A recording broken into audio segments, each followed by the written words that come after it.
In this video, I'm going to show you how to use Onlyfans without a credit card and what to do if you still want to access premium content.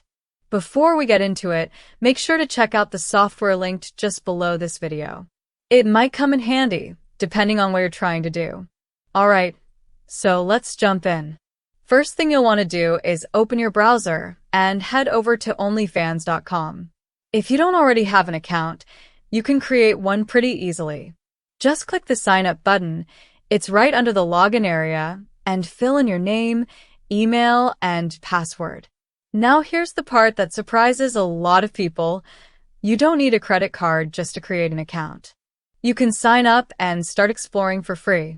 There are actually a bunch of creators who offer free content or free memberships, so if you're just looking to browse or support someone casually, you can definitely do that without paying anything.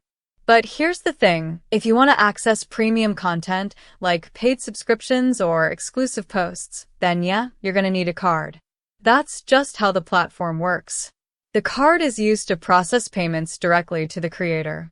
Now, I know not everyone has a credit card, or maybe you just don't want to use your personal one. In that case, you've got a few options. One of the best solutions is to use a virtual card. These work just like regular credit or debit cards, but they're digital only. You just sign up, add some funds, and then you can use that virtual card on Onlyfans without needing a physical one. Just keep in mind that depending on where you're from, not all virtual cards or banks are accepted, so you might need to try a couple different ones.